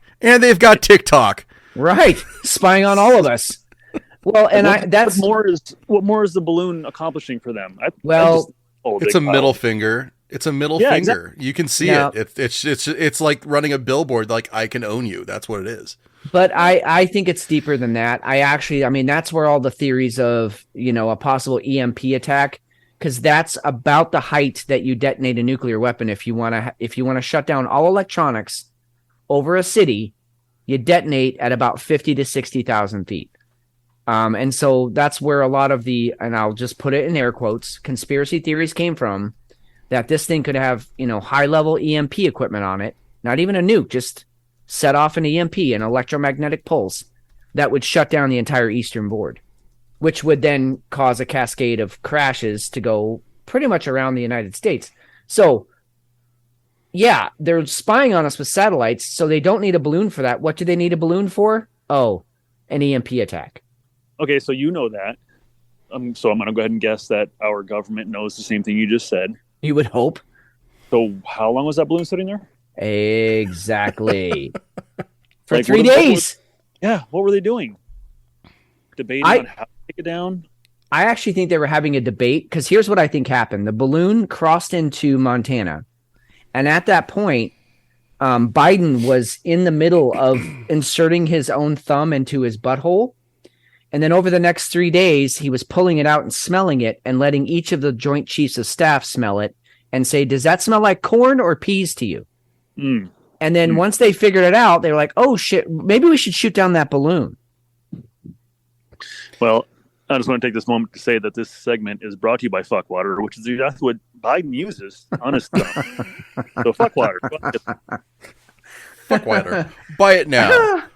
God damn it. I love you guys and I love this show because I guarantee you no one else is putting out this kind of content right now. Yeah, for those of you out there that don't know what Fuckwater is, it's a lube that one of the three of us was using. I can't remember which one, but one of us was using it at a prior show. You know what I was actually half expecting is for one of the three of us to pull out of a bottle of Fuckwater when we were in Vegas. But it just didn't happen. And not only would that have been awesome, but then the question would have come, you had to get that through security. And that's fucking awesome. That would have been so beautiful. Oh, this is so why good. this is why you check bags. I couldn't get right. security. Well, they're gonna pull it out. I mean, they pulled out my Jimmy John's. They had to check my sandwich. You oh my God, could not get your Jimmy John's. How do we not go back to that? We never talked about that. We never did, dude. TSA. I don't. I was a wreck that morning. I know you both were there. You saw it. I could barely tie my shoes. And do you know my wife she called? Remember when we were in the airport? Yep. Do you know what I said to her when it was time to hang up? I was just out of it, and she just called at the wrong time, and she was just calling because she was concerned she hadn't heard from me, and so I'm like fuck, I just want to hang up because I got shit to do, and when I hung up the phone, I was like, nothing but love for you, and I hung up. And she's like, what the hell was that? I'm like, I don't know, babe. I had just drank at least the last third of that bottle of vodka. Oh my God. And I was still drunk from the night before, so I was just a fucking wreck that whole time. And then they sequestered your Jimmy John sandwich for questioning. And not McShane's, but yours. Yeah. Yep. Dude, you just look No, no, I think she wanted to talk to Hefe. I tried. The TSA chick wanted to see what kind of meat you were packing in that sandwich. See, you had that going on, and I was literally in my head. I was like, okay, left foot. Okay, good. Right foot. Good. Left foot. I mean, I literally, every single movement needed concentration, maximum concentration from me. I could not put two and two together. Yeah. Yeah. She told me, I said, you can't have any of my sandwich. And she said, I don't like cold sandwiches. And that was it. So I don't know. Oh, dude, you missed the opportunity. You should have said, oh, my meat's always warm, baby. Oh, shit. My meat's warm in the bun. Oh, God. Well, or you say, hey, could you show me to the back room where there might be a microwave? Because I want to warm this meat up. Something. Oh. Hey, how about some deep fake porn? Yeah. Let's get into deep fake porn. So apparently this is a thing. And I'm naive. We'll go with that. I feel like apparently a online influencer got stung when he showed off the tabs that he was looking at while he was streaming. Well, the tabs that he had open were sexually explicit AI generated videos of his colleagues in the streaming world. So I'm not gonna shame him, because that's what he wanted to see other streamers getting it on. Yeah, you just gotta be more careful. You should totally just be more careful. But the shitstorm that's come from this is really pretty amazing, and I never thought that deepfake porn was going to be an issue, but apparently it is. Yeah, I mean it is, and I have and before you leave, Hefe, I want to ask this question while you're here. I was going to kind of save this for the end, but you're here, and I want you to hear it. So the backlash, just to sum it up quickly, I mean, people are like, "Hey, you're using my likeness in porn without my permission." I mean, they're not even saying, "Hey, don't use my face." They're just saying this was without my permission, and we're sexualizing women here in a way that we shouldn't be. Okay, and I agree with that. I'm not defending that the fact that this is happening. My question though is, if a girl, a woman, not a girl, a woman, dresses up in the the famous Princess Leia outfit, right? We all know the one when she was with Jabba, and she goes to Comic-Con dressed like that. Are we not invoking a sexualization of Princess Leia in that outfit? I mean, yeah, it's a different person, but we're picturing Princess Leia when that girl, whoever it is, that woman is in that outfit. I understand it's a kind of a step beyond, but are we not sort of in that same genre of cosplay when we deep fake someone else's face onto a porn movie? I don't know. I'm asking because I don't know. Well, I don't. That's a stretch, I think. Okay. Yeah, I've the 2 times in the last 6 months that I've looked at porn, I've seen ads for that, and I thought that's really weird. But I mean, I get it, I guess. The part about how that'd be appealing to a guy, but to say it's like, invading their privacy or whatever you want to call it, I don't see it. I mean, what's next? You can't like fantasize about them in your head. That's okay. That's my point. So Hefe, if I just say the name Cassidy, I don't have to say the last name, but if I say the name Cassidy to you, yep. And we were in high school, and there was a chance to see Cassidy's face in porn, even though we knew it wasn't her, would you have taken that chance? Yes, absolutely. That's my point. That's what I'm saying. I would have too. But yep. But I think where you cross the line though is when you're distributing it. It's one thing to be fantasizing about it. I can fantasize about anybody I want, but if I'm going to be creating a database full of whatever influencers, celebrities, because celebrities are I know this goes on for celebrities. I never thought that freaking TikTok stars would be part of it, but I think you do cross a line. I think you're, especially because AI and technology is getting so advanced, we can't tell when. Hell, there was a comment this week by Zelensky about wanting to drop nukes. It was taken out of context. Yeah. It was taken out of context, I think, but you can't say that very well could have been a deep fake. It could have been. It wasn't. I did check that out. He actually said that. He said those words. But you're right. It could have been. My point is though, is that you're taking somebody with incredible accuracy, and I think I would be pissed off if I was somebody who's being, I would be taken advantage of. Well, you can't distribute it or make money off it. No way. Right.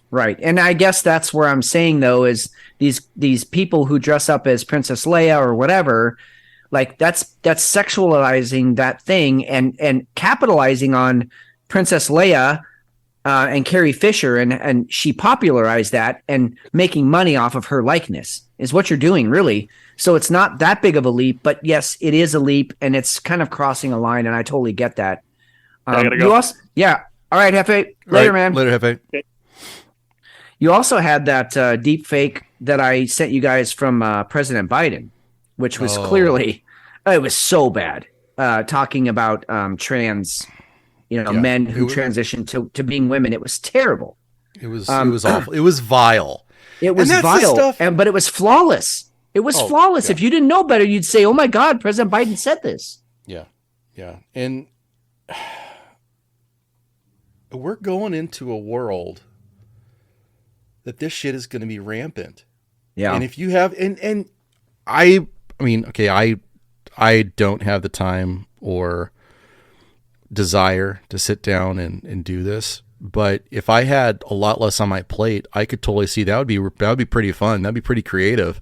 Oh, to go ahead and be able to put out TikToks of, somebody saying something that, completely didn't happen, or that they would never say. Yeah. Yeah. I mean, we've there's a AI speech to text.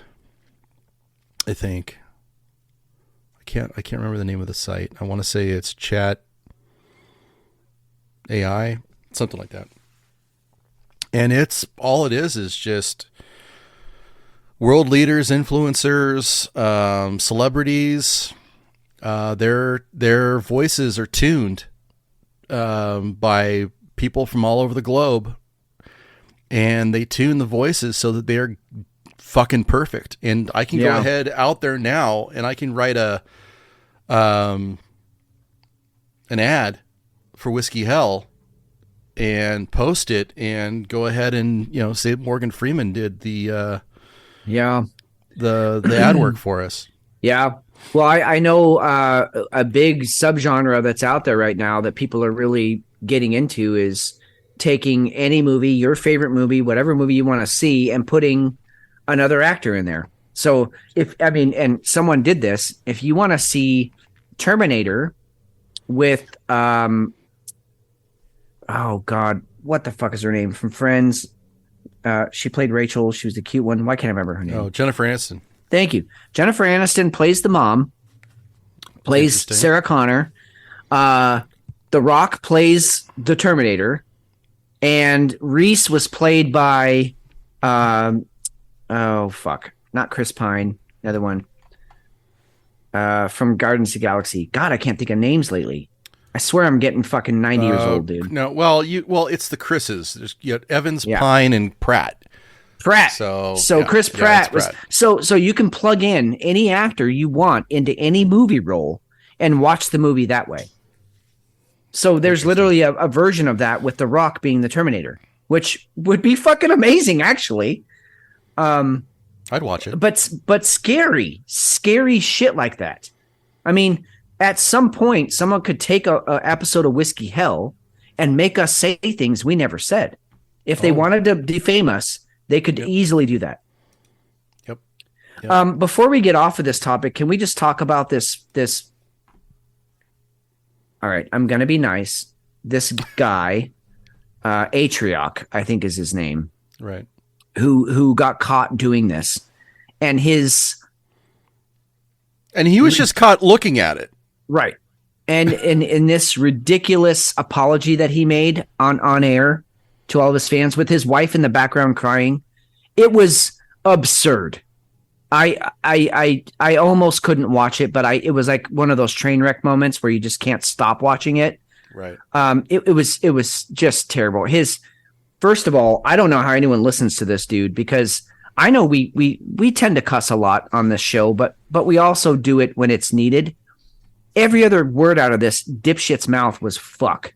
The fucking, and then I just fucking was looking at it. And I fucking had this fucking moment. It's like, dude, shut up. Say a actual sentence that means something. And if you need to accentuate something, then you cuss. You don't just say it every other word. He's a dipshit. I can't believe he's an actual influencer and people actually care what this dude has to say. He's an idiot. If this dude's big, we should be bigger. He was driven by morbid curiosity. That was what he said. Dude, if you're subscribing to something that's more than a morbid curiosity, you're like paying for it. You're in. Yeah, especially in this day and age, own up to it, dude. Yeah, I mean, you're into it. You wanted to see your influencers getting it on. That's what you wanted to see, and I'm glad. This is actually one porn I have not seen, and I'm really happy that I've never come across it. Agreed. And and again, I'm not knocking it. If you wanna see whoever getting it on, your favorite TikToker, whatever, that's fine. No, we're not about kink shaming. No, this is not a kink shaming thing at all. I mean, whatever you're into, whatever blows your hair back, to quote Good Will Hunting. But still, then just own up to it. Because his little moment of contrition, where he's wiping away these fake fucking tears, dude, man up, sack up, just grow a pair. And say, yeah, I did this, and it was a miscalculation. I shouldn't have done it. My apologies. I'm not into sexualizing women or my fans or my fellow influencers, and I'd like to move on from this. Please tell me what I can do to help heal this. But don't do the fake tears and have your wife in the background. It was just terrible. It's terrible. And on top of all of it, he probably got more clicks than he's ever had. You bet. You bet. He made money off of this whole fucking thing. Good God. Do we need a sponsor break? Yeah, let's do it. Let's do a sponsor break. All right. We'll be back in a minute. All right.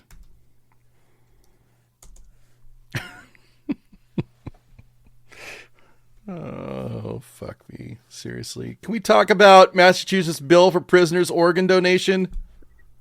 Yeah, let's. I found this very interesting, and just because of the people that I work with, I have worked with, I kind of put myself in someone's shoes, and would I do this kind of a scenario? And I actually don't know. I don't know. Go ahead and let's get to the story, but there's some discussion to have about it. A new bill proposed on Beacon Hill would allow Massachusetts prisoners to donate their organs for reduced sentences. The legislation would give people anywhere from 60 days to a year off their prison sentence on the condition that the incarcerated individual has donated bone marrow or organs. The act to establish the Massachusetts Incarcerated Individual Bone Marrow and Organ Donation Program is sponsored by Democratic representatives Judith Garcia of Chelsea, Massachusetts, and Carlos Gonzalez of Springfield. They say it would restore bodily autonomy to incarcerated folks. What? Well, yeah, because they have more to say about their body. They can give up organs to get out of jail earlier. So, I mean, lots of thoughts come to mind here. The first of which, and I'll just say this from a concerned citizen's point of view. Let's say your little girl was raped by some monster, and they found him, and he was sent away to prison, but you're finding out that he's going to be able to get out up to a year early because he donated a kidney or some bone marrow. I don't know that would sit well with me. Even if someone had like home invasion kind of thing and they just robbed me, that sort of violation. I mean, you just feel violated for years after, and this dude gets to get out early because he's willing to, go through a fairly minor surgery for him, and still live a normal life when he gets out and go do it to someone else possibly. That to me. Now, on the flip side of that, I know that everybody deserves a second chance. A lot of people, fuck up once or twice, and then make really amazing people after they realize how bad they fucked up. So I don't know. I don't know how I feel. I have a lot of conflicted feelings around this one.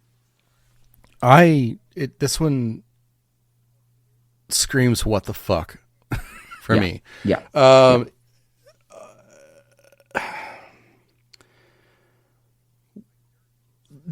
First of all, it creates an organ market.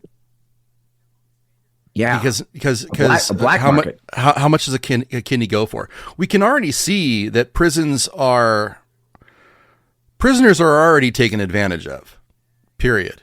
They're captive audiences, and regardless of whether you think it's right or not, but let's face it, they're put to work and they're not making much money at all. It's especially when you go in for a ticky-tack marijuana charge and you're a captive audience for years and years on end. Right. That really amounts to slavery. So let's be honest about how we treat our prisons. To be able to go ahead and have for a prisoner to be able to say, you know what, fuck it, I'll give up my kidney. It's totally fine. You let me out a year early. I would rather they get out early because of good behavior, because I don't have any problem with them working for it. Right. But if you've got somebody, I would have a hard time. I mean, God damn, accepting a kidney from a rapist. Yeah, that's the other side. There's another who's dilemma. Receiving this? Yeah, right. That's a great point. I mean, I like to think that I'm better than that, obviously, but Jesus, that's pretty fucking heavy. Or should a murderer be able to get out early because I went ahead and I donated a kidney? Well, and there's different. You're taking lives, but there are. You know what I mean? That's the other thing is like the two of us are in prison for the same crime, but you killed somebody at a grocery store or a convenience store robbery, just some innocent poor sap. I killed the guy that raped my daughter, but we're in for the same crime.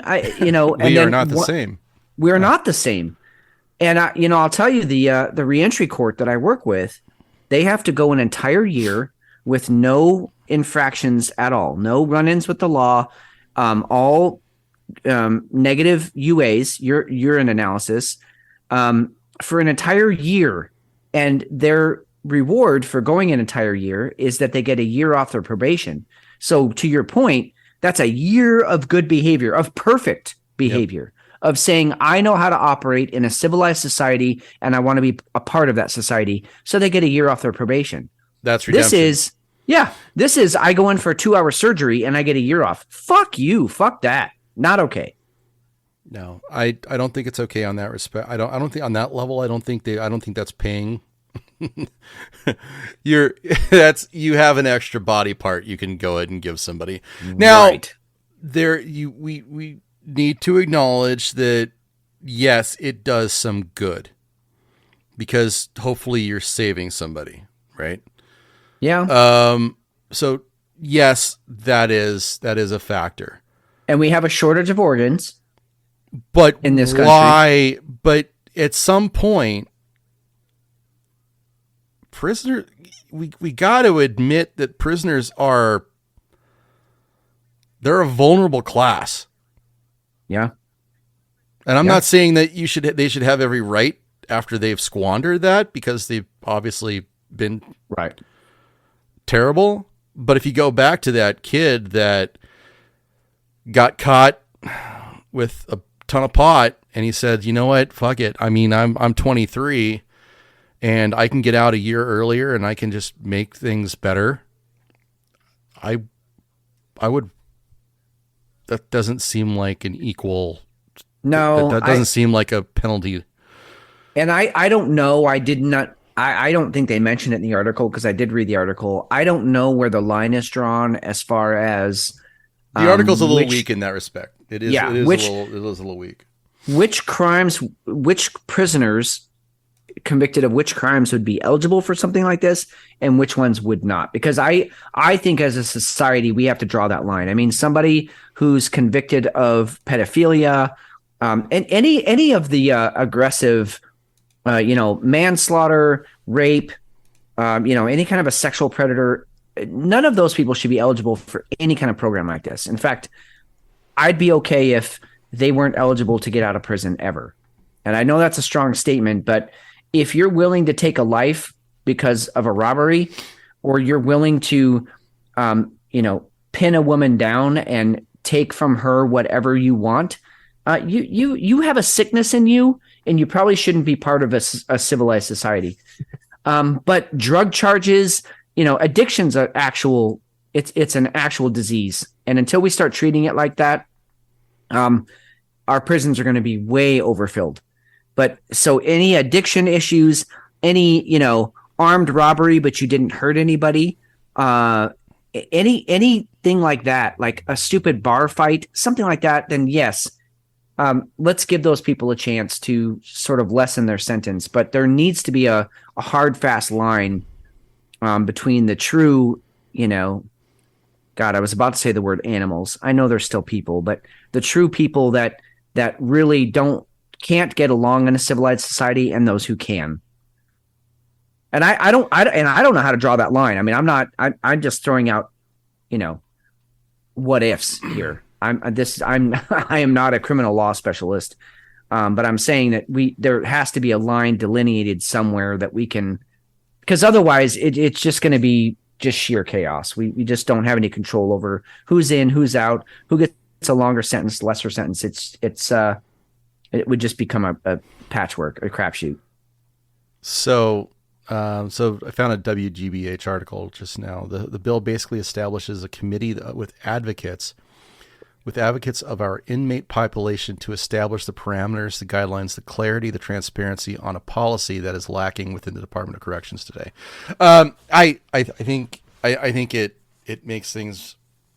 I think it's a very, very, very slippery slope when you start doing that. I will tell you this. If you've got somebody who's a mass murderer and you can go ahead and give them the death penalty, why shouldn't you harvest their organs? I mean, that's kind of where they're trying to go with this. Yeah, so the ethical questions there, I was just reading the article here, very interesting. I mean, we're getting down to the nitty-gritty here of the ethics of this. This first paragraph here, while there's no evidence that prisoners are seeking to donate organs in droves, there are instances. In 2011, a 37-year-old man on Oregon's death row sought to posthumously donate his organs. He was told that the drugs in the executions destroy organs, and argued in a New York Times op-ed that isn't the case. And so he was trying to say, hey, it's fine, kill me, but take my organs, let me do some good in my death. And they wouldn't do it. And then they go through a few more instances here where, the ethics of this and bodily autonomy, which we kind of started with in the show earlier. It's like, do I have the right to say where my organs go when I die, or even before I die? And can that give me some limited sentences? Very interesting. I mean, this is actually a pretty deep subject that we could talk for a long time on, which we're not going to, because I think we've given everybody sort of our overview of it, but very interesting stuff. Wow. I'm going to add the WGBH. Yeah, great. That's a nice article. Docs. Yeah. So something interesting to look at.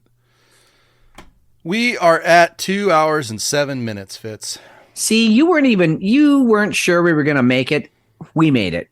We totally made it. We didn't get into the Satanic Temple offering abortions. AOC delivering a sermon. Kyrgyzstan's warm lake freezes over. That kind of dashed the whole, Yeah, and I mean, quickly, all that is there's a lake in Kyrgyzstan that because of geothermal conditions and because the lake is so deep, it never freezes. It's never frozen in recorded human history. Well, it just froze last month in January. It's really frozen, like really frozen. Oh yeah, no, it froze down like 60 feet, like as far down as they could go. It froze because the temperatures were so low. And yet, let's stop carbon emissions because global warming. And then that fucking thing that happened up in New Hampshire. My God. Oh yeah. That was legit scary. So 140 mile an hour winds, 110 below zero. What the hell? Yep. That's crazy. Yeah. This lake looks pretty frozen to me. Yeah. Yeah. I mean, and so if you read the article, it goes, I mean, it never freezes at all. That's showing where the surface is frozen. It actually it froze deeper than that too. 150 meters. Jesus.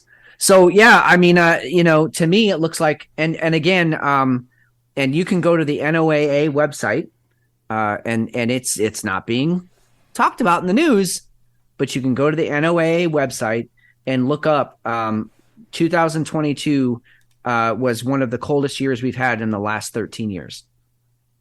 So you can't say we're warming because it was colder last year than it's been in a long time. But it's colder because it's warming, Fitz. Okay. Anyway, interesting stuff. So that's that story. We don't have to go too deep into that. Really interesting though, because the locals there around that lake are just dumbfounded. Nobody for generations, no one has ever seen ice on that lake. And it's fucking cold now. Just be careful what you're listening to and who you're talking to and stuff, because good God, I don't even know anymore. No, I don't either. All right, Fitz, what beer are you taking to bed? Tough one for me tonight. I'll be honest. I'd take both of these ladies to bed, and we would have a really wonderful night. A great threesome. I would do my best to please everybody. But if you're making me choose, I'm going with the Tierra, the Mexican chocolate from Gigantic. What a fabulous beer. I'm going to go with the Donkey Show. I feel like there's more fun to have there than the intergalactic fucking chocolate raspberry thing. No, it's just, both beers were really solid. This is one of those nights where I can honestly say, I chose really, again, safe for me because I knew what I was getting into, but really solid beers. I'd have either one of these 100 times over. Just great beers. So I'm very happy. What about you? I'm going to go with the anniversary ale. It was really, really, really smooth. Very nice. Good choice. Went down way too fast, honestly. But and that's the problem with that beer. It's there's not enough of it. And I really don't like that it doesn't come in the big feature bottles, because sometimes you want a wine bottle worth of alcohol. And that is a beer that is really nice. But Firestone makes more money off of the small stuff, so sure, what it is. Can't blame them. And honestly, I'll keep buying it. So yeah. All right, whiskeyhellpod.com. That's the website. Whiskey_hell on Twitter. Whiskey Hell Pod on Instagram. Reach out to us, follow us. We're gonna have a lot. We've always got our news. We're always posting stuff online. So get in, talk to us. Thank you for all the feedback we got this week. It was really, really solid. And all the wonderful doggo pictures. That was just great to see all those dogs. I'm sorry I missed it early in the week, but it was a really nice treat tonight. So yeah, thanks for all the participation there. Yep. Agreed. I'm Steve McShane. I'm Fitz. We'll talk to you soon. That will do it for this week's show. Shocking how long they last each week. Remember to leave a review, and thanks for listening.